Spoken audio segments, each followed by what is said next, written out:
All right, so now we're into part two of the Gary Wright's "Love Is Alive" sound. Now I'm going to be doing this on the Kronos instead of the Kurzweil, just again to kind of give a comparison between the two. So, first things first. I don't know. Let's grab one of these ones. Actually, let me clear the bank real quick here. Okay.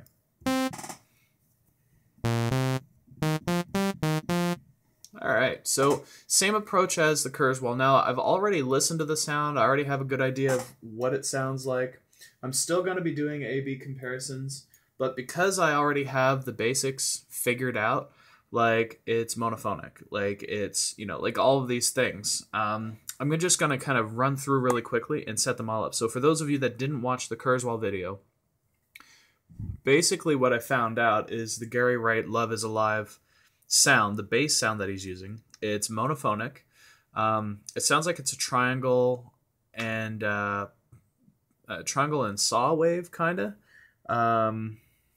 and it's got a low pass filter and it's got some other things happening. So I just wanted to set those really quickly here. So mono, legato, normal, blah, blah, blah.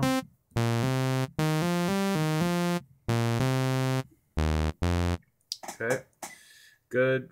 Let's set this low pass filter. And let's actually make it a 24 pole.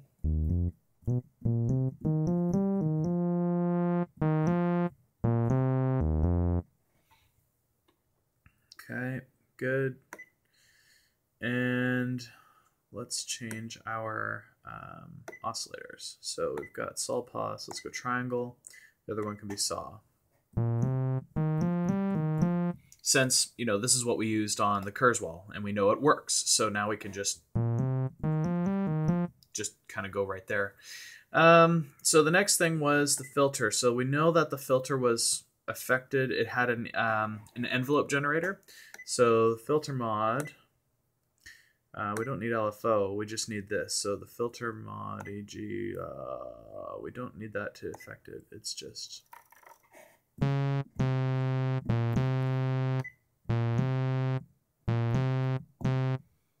Okay, so let's bring this down probably to 50, I think we had in the Kurzweil. Let's make the release longer. We'll do the same thing with actually the amp as well. We'll make the release a little bit longer.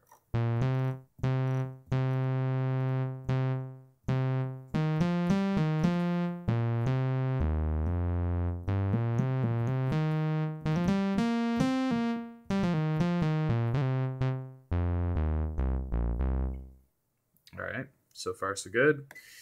Let's drop this just a hair. Okay. So far, so good. All right, let's listen to the sound. Let's do a direct comparison and see, how close we are and what needs to change.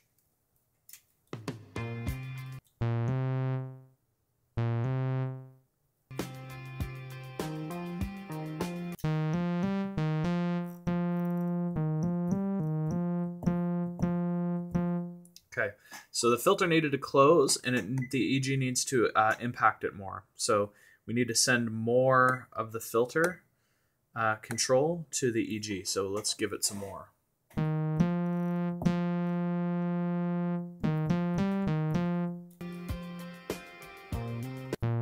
Okay, that's a little too much.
right. Sorry, there's not a lot of talking. I don't have a whole lot more to add, really. At this point, it's basically done. Um, and the fact that, you know, we've already built it on the Kurzweil. We already know the properties of the sound. It doesn't take a whole heck of a lot to get it close. So I could spend more time on it, and I could do things like, well, I wonder what would happen if I had saw and pulse and change the pulse width a little bit, you know?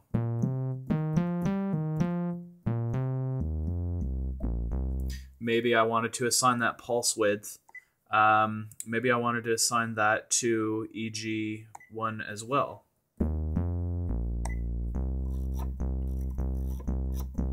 Just change the properties of the sound a little bit. So, I mean, you can experiment. There's, you know, certain things a lot of these old synths didn't do. So like what I'm adding here is purely for flavor. It doesn't actually impact the sound a whole lot in any way that the original synth wouldn't have. But since I have all this extra time, because this only took me like 6 minutes or 7 minutes to go through, I'm going to save this as here. I'm going to save this as Gary Lerv. And this is AL1. Because I'm using the AL1 to generate it. There. Cool. Now what I'm going to do, just for giggles, you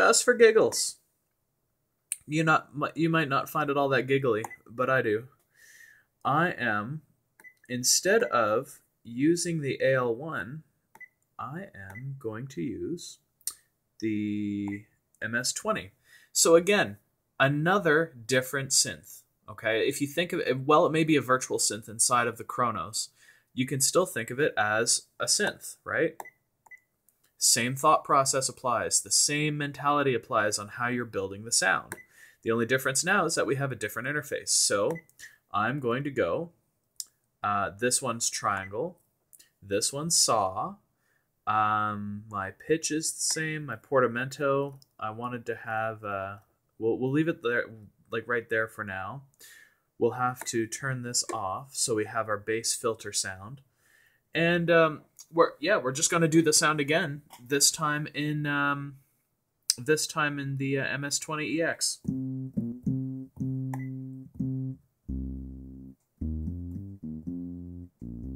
Okay, so we need things to go down an octave, not two. There we go.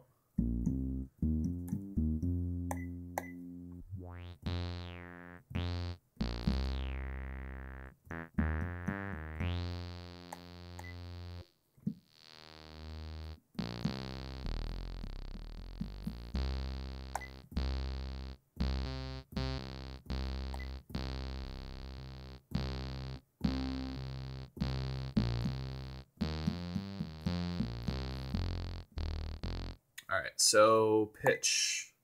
Let's make sure that's totally even. This is too buzzy.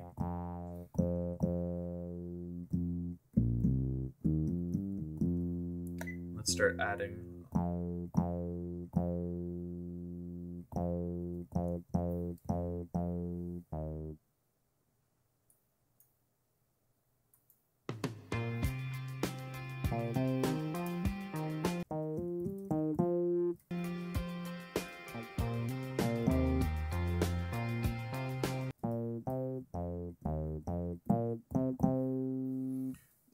Yeah, it's almost right there.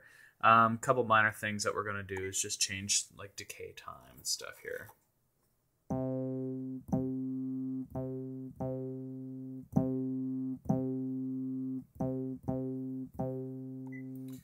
That's fine.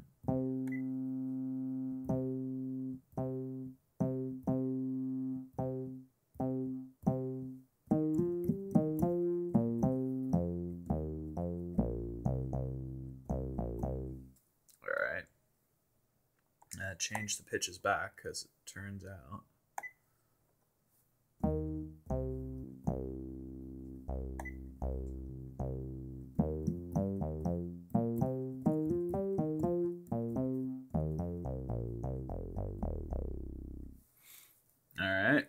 Good enough. Good enough. Let's listen again.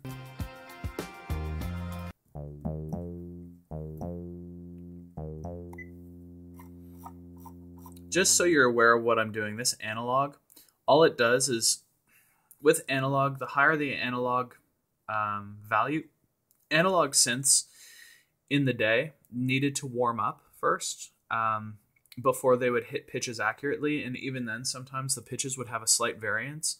So if you crank this up, every time I play the note, it's going to be slightly out of pitch in one way or another. When I just turn this down, it means it's just more accurate. That's all. Okay, so the cutoff frequency could come up a little bit.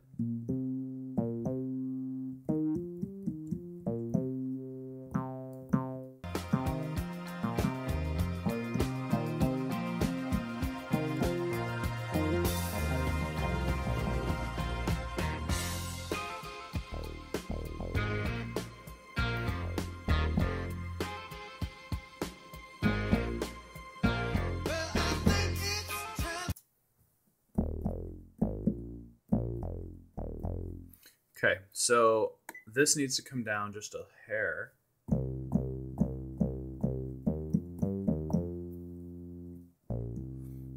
Okay, sustain level can come up.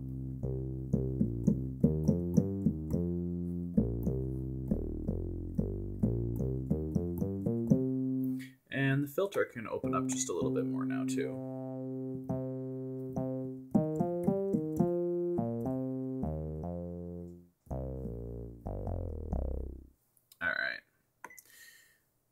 Let's write this one as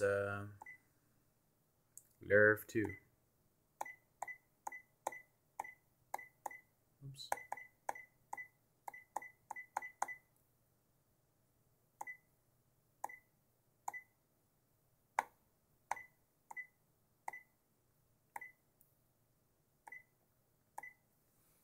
All right, so now let's do a comparison here.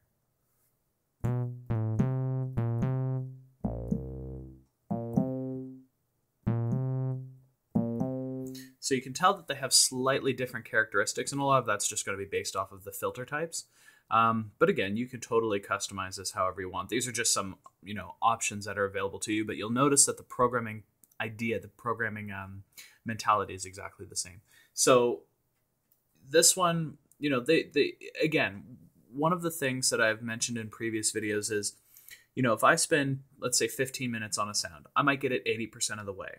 If I spend an additional hour on top of that on the sound, I'll get it to 95%. And if I spend a week on it, I'll get it to that last, 98, 99%.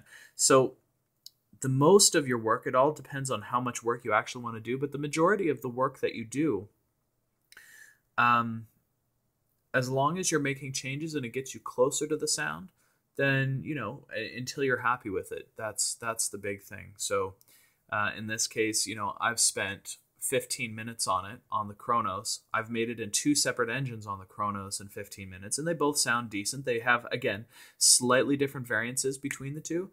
And if I were to spend even more time, yes, I could get it even more accurate. And, I'm not going to bother doing that. I just wanted to get you the basics. So you had something to work with. So I hope you enjoyed. If you have any questions, as usual, let me know, and I'll do my best to answer. Thanks.